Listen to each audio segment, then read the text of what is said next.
अपने ही खून में नहाने की कसम खाई है, हमने इस्लाम बचाने की कसम खाई है, अपने ही खून में नहाने की कसम खाई है, लाश पे लाश उठाने की कसम खाई है। बोले शब्बीर के कितना ही बड़े जुल्म यजीद, बोले शब्बीर के कितना ही बड़े जुल्म यजीद, हमने इस्लाम बचाने की कसम खाई है। बोले शब्बीर के कितना ही बड़े जुल्म यजीद, हमने इस्लाम बचाने की कसम खाई है। लीजिए हजरत बहुत तेजी के साथ मौलाना गुलाम मुर्तजा जमाली की आमद गए, जरा मोहब्बतों के साथ इस्तिकबाल कर रहे हैं। नारे तकबीर, नारे रिसालत, फैजाने सरकारे मदीना, फैजाने आला गजरत, नारे तकबीर, नारे रिसालत। किसी को जमाने की दौलत मिली, किसी को जमाने की हुकूमत मिली, हम कुर्बान जाएं अपने मुकद्दर पर कि हमें मुस्तफ़ा जाने रहमत की मोहब्बत मिली। सुभान अल्लाह, सुभान अल्लाह। आइए बारगाह रिसालत में हदिया दरूद पाक पढ़ लें। अल्लाहुम्मा सल्ली अला सय्यदिना व मौलाना मुहम्मदिन व बारिक व सल्लिम सलातों व सलामन अलैका या रसूल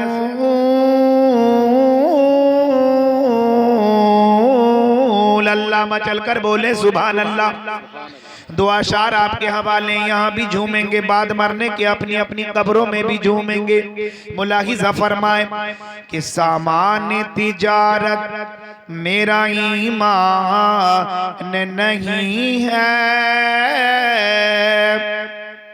सामान तिजारत मेरा ईमान नहीं है, हर दर पे झुके सर ये मेरी शान नहीं है। सामान तिजारत मेरा ईमान नहीं है, हर दर पे झुके सर ये मेरी शान नहीं है।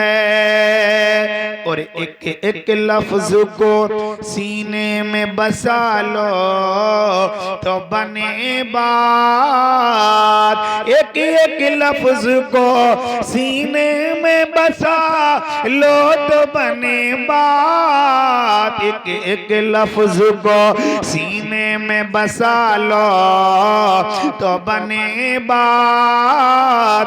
ताकों में सजाने को ये कुरान नहीं है, ताकों में सजाने को ये कुरान नहीं है, ताकों में सजाने को ये कुरान नहीं है, ताकों में सजाने को ये कुरान नहीं है।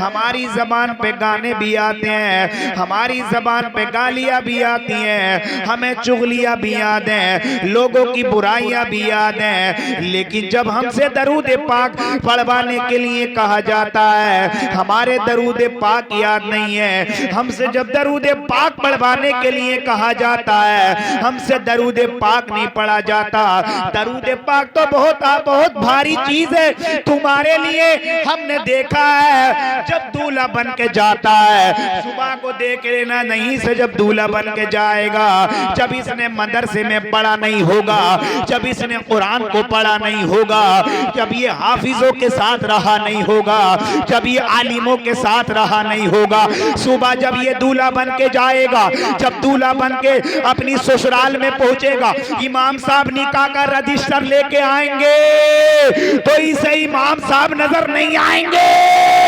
जिसने कुरान नहीं पढ़ा है उसे इमाम नजर नहीं आता है, बल्कि इमाम जब रजिस्टर लेके आता है तो इसके दिल की दुनिया बदल जाती है, ये कांपने लगता है, माथे पे पसीना आ जाता है, घबराने लगता है। इमाम साहब कहते हैं पढ़ो ला इलाहा इल्लल्लाह मुहम्मदुर रसूलुल्लाह, पढ़ दिया ला इलाहा इल्लल्लाह मुहम्मदुर रसूलुल्लाह। इमाम साहब ने कहा पढ़ो आमनतु बिल्लाहि व मलाइकती। अब न इसके बस की बात है न इसके बाप के बस की बात है, ये कलमा पढ़ने को तैयार तैयार नहीं है। ईमान मुफस्सल नहीं पढ़ा जाता, ईमान मुजम्मल नहीं पढ़ा जाता, जिससे पढ़ने पढ़ा नहीं जाता, पढ़ने को तैयार नहीं है। इमाम साहब से आहिस्ता आहिस्ता कह रहा है, इमाम साहब ऐसी काम चला दो, इमाम साहब ऐसी काम चला दो।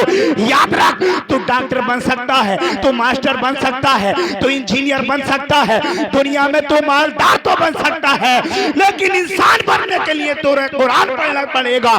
इंसान बनने के लिए तुझे कुरान पढ़ना होगा, कलमे याद करने होंगे। अगर तू मदरसे में पढ़ेगा तो निकाह भी बहुत आसानी से पढ़ेगा। सुभान अल्लाह, सुभान अल्लाह, जिंदाबाद जिंदाबाद। समझे? जब निकाह का नंबर आता है तो ऐसा लगता है इमाम साहब नहीं, मलकुल मौत सामने आ गई है। हाँ, ऐसा लगता है कि मलकुल मौत आ रही हो। मुझे बात है कि नहीं है? ऐसा लग रहा है इमाम साहब के मौत आ गई हो। इमाम साहब क्या मौत का फरिश्ता नजर आ रहा। कुछ लोगों ने अपनी उम्र इतनी कर ली, वो रिश्ता करने को तैयार नहीं है। समझे? 30 से ऊपर 31, 32, 33, 34, 35, 36 लोगों ने कहा शादी कर लो, कि नहीं अभी नहीं, अभी मकान बना लूं, दुकान बना लूं, खेत बना लूं, खलियान बना लूं। तो मैं कहूंगा तेरे रिश्ता आने का टाइम खत्म हो जाएगा, फरिश्ता आने का शुरू हो जाएगा। फिर रिश्ता नहीं आएगा, फिर फरिश्ता आएगा। उम्र इतनी कर लोगे, जल्दी शादी करो, इतनी जल्दी शादी करो, इतनी जल्दी शादी करो कि तुम गुनाहों से बच जाओ, बुराइयों से बच जाओ। और जब तुम शादी जल्दी करोगे तो इसका मजा ही अलग होगा। तुम्हें इज्जत भी मिलेगी और तुम्हें इज्जत भी मिलेगी और तुम्हारी औलाद जल्दी तुम्हें जवान भी मिलेगी। है? अब जब निकाह पढ़ने का नंबर आता, इमाम साहब से डर गया, तो इमाम साहब से डर गया। इमाम साहब से अगर लेने देने का काम चलता है ना, जो पुलिस में चलता है, तो कह देता 500 रुपए ले लो, मगर कल में बचा लो, कल में मत पढ़ाओ, कल में हटा लो, ऐसे निकाह पढ़ा दो। लेकिन वो तो इमाम लोग रिश्वत नहीं लेते हैं।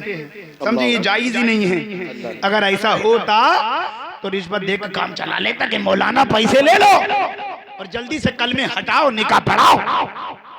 समझे? आ रही है कल को दुल्हन बन के, यहाँ भी है, आ रही है, सजी बैठी होंगी अपने घर। हाँ, इंतजार कर रही होंगी। आ रहे हैं मिलक से दूल्हा मियाँ। समझे? आ रही है वो भी, और जा रही है कितनी दुल्हनें बन के। माल भी लेके जाती है, माल भी लेके जाती है, सोना भी लेके जाती है, चांदी भी लेके जाती है, जोड़ा भी लेके जाती है और कुरान भी लेके जाती है।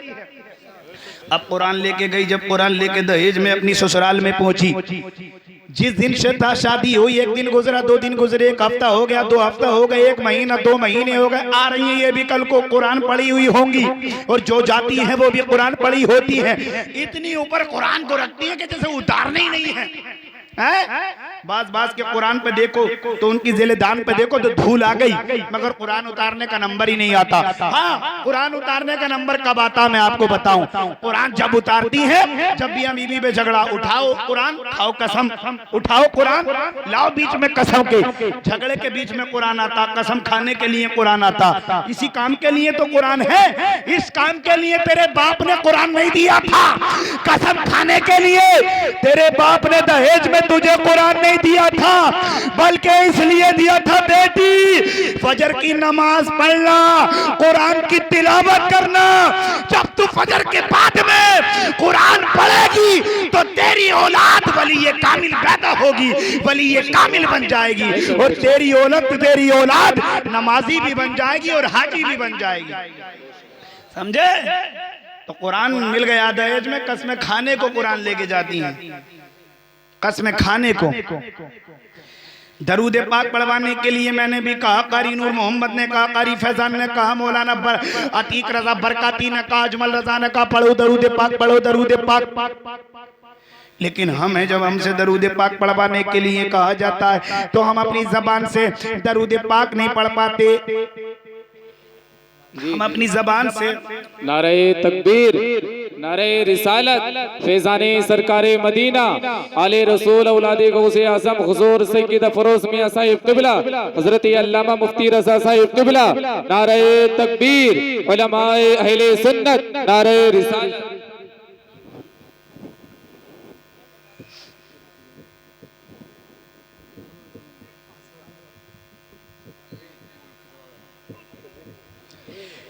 बैठ जाइए। मुफ्ती सैयद अफरोज मियां तशरीफ ला चुके हैं, बहुत जल्दी अपनी बात को खत्म करूंगा।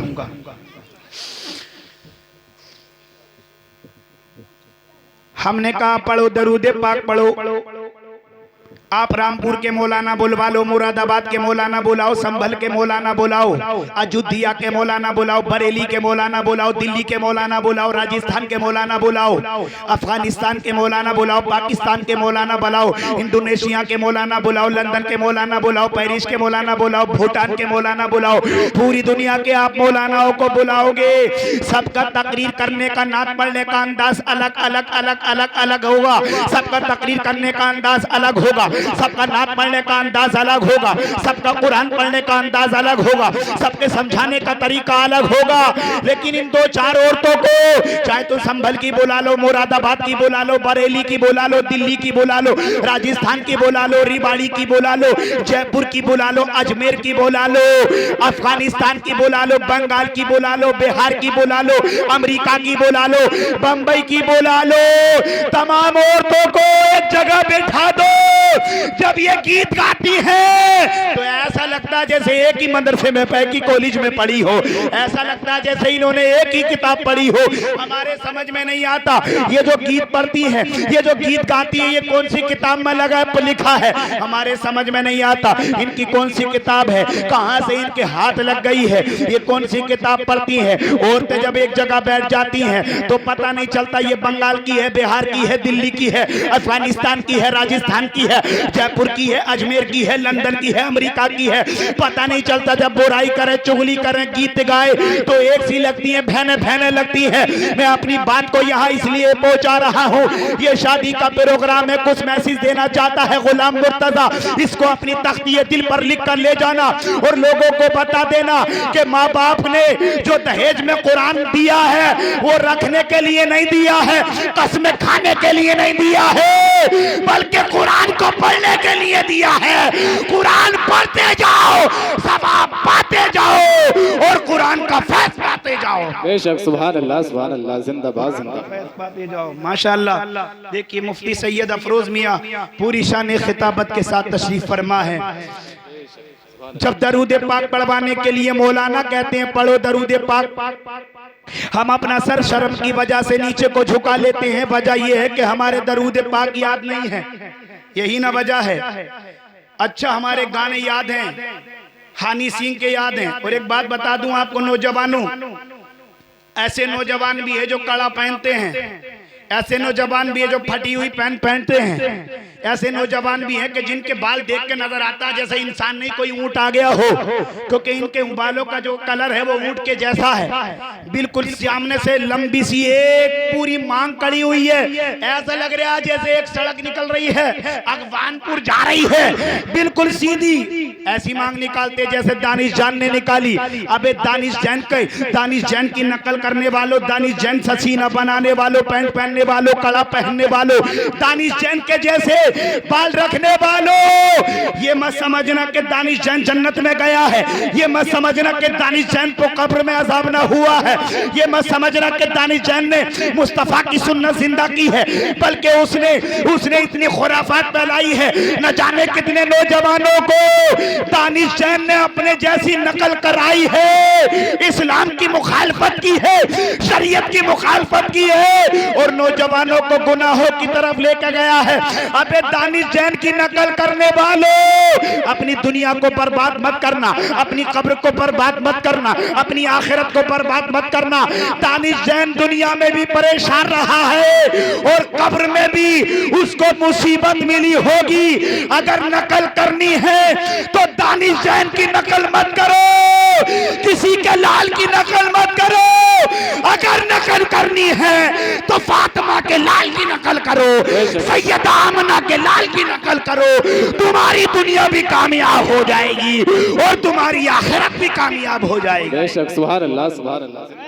नकल करनी है तो इमाम हुसैन की नकल कर, नकल करनी है तो सैयदा आमना है, सैयदा आमना के लाल की नकल कर, तेरी जिंदगी कामयाब हो जाएगी। दरूद पाक पढ़वाने के लिए मैंने कहा, तुमने कहा, मौलाना ने कहा नहीं पढ़ी। क्यों नहीं पढ़ी? क्योंकि हमारे याद नहीं है। तो ये स्कीम लेके जाओ, स्कीम दे रहा हूं आपको, स्कीम ले जाओ और लोगों को बताओ। जिनके दरूद पाक याद नहीं है पहले तो वो याद करने की कोशिश करें, और जिनके याद नहीं है वो इमरजेंसी में ये काम करें कि पढ़ने वालों के साथ कहते हैं सल्लल्लाहु ताला अलैहि वसल्लम। क्या कहते हैं? सल्लल्लाहु ताला अलैहि वसल्लम। तब भी दरूद पाक का हक अदा हो जाएगा। आप कहोगे मौलाना गुलाम मुर्तजा इसकी दलील और सनद क्या है, इसका सबूत क्या है? तो सुनो, मिस्र के बाजार में हजरत यूसुफ की नीलामी हो रही थी। चारों तरफ से लोग जा रहे थे। चांदी वाले चांदी ले जा रहे थे, सोने वाले सोना ले जा रहे थे, माल वाले माल ले जा रहे थे। बड़े बड़े माल वाले, दौलत वाले, सोने वाले, चांदी वाले, हीरे वाले, जवाहिरात वाले मिस्र के बाजार में जा रहे थे। मैं चलकर बोलिए सुभान अल्लाह। मगर मिस्र के बाजार में हजरत यूसुफ की नीलामी हो रही थी, नीलामी हो रही थी। बड़े बड़े मालदार जा रहे थे, यूसुफ को हम खरीद लेंगे, यूसुफ को हम खरीद लेंगे।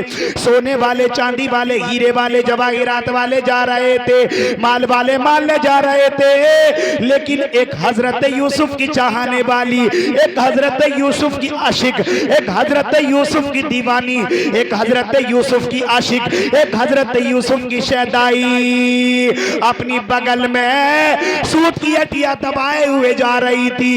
एक बूढ़ी औरत थी, एक बूढ़ी थी, बूढ़ी जो अपनी बगल में सूत की हटिया दबाए हुए जा रही थी। तो लोगों ने पूछा था ए ज़ईफ़ा कहाँ जा रही है, ए ज़ईफ़ा कहाँ जा रही है, ए बूढ़ी कहाँ जा रही है? तो इस ज़ईफ़ा ने कहा था, इस बूढ़ी ने कहा था, लोगों आज मिस्र के बाजार में हजरत यूसुफ की नीलामी हो रही है, मैं उसे खरीदने के लिए जा रही हूँ। लोग मुस्कुराने लगे, मजम्मत बनाने लगे, हंसने लगे, टिट्टा मारने लगे और कहने लगे ज़ईफ़ा तेरा बुढ़ापे में दिमाग खराब तो नहीं हो गया है, तू पागल तो नहीं हो गई है?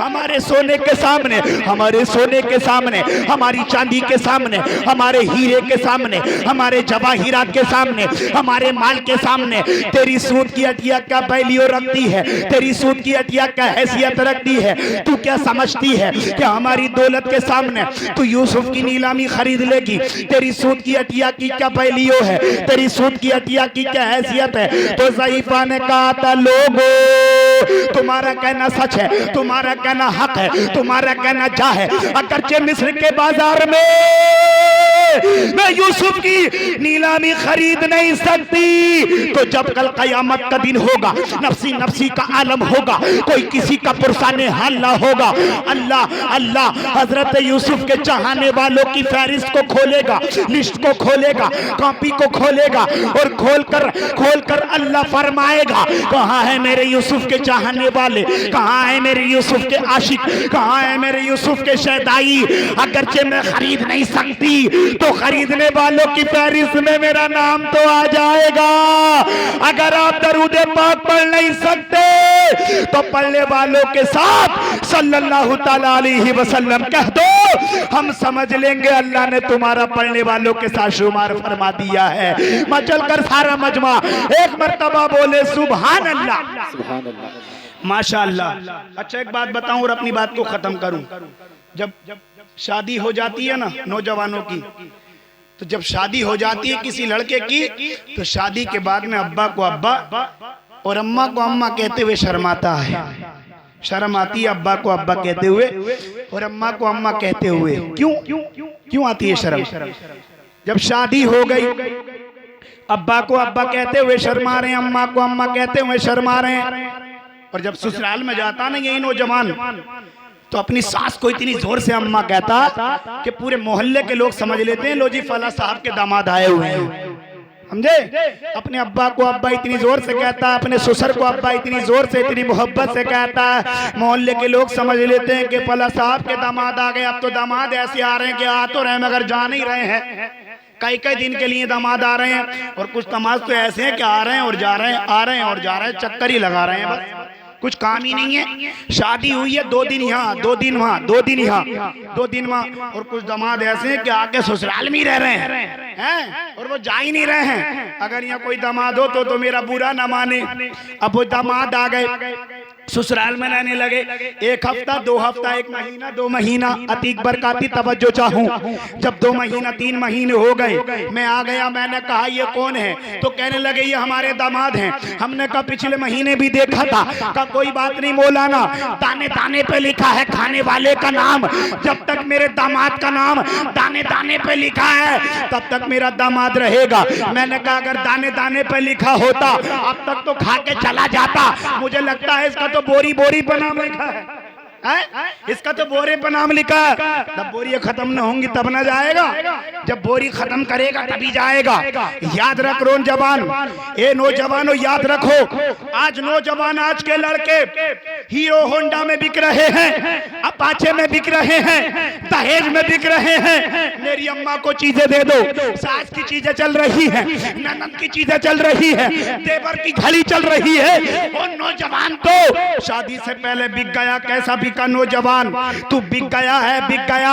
अम्मा भी रोती है, शादी के बाद में बाप भी रोता है कि ये मेरा बेटा मेरा ना रहा, बहू ने छीन लिया। बाप भी रोता है मेरा बेटा मेरा ना रहा, बहू ने छीन लिया।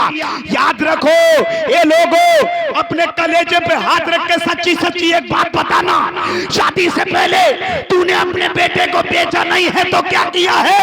अपने बेटे को हीरो होंडा में ना बेचता, अपने बेटे को सोने और चांदी में ना बेचता। ए नौजवानों, कभी भी मत बिकना ससुराल पर। अगर बिकना है तो बिक जाना आमना के लाल पर, बिकना है तो बिक जाना फातिमा के लाल पर। नौजवानों, हमारी कीमत ये रह गई है कि हम मोटरसाइकिलों में बिक रहे हैं।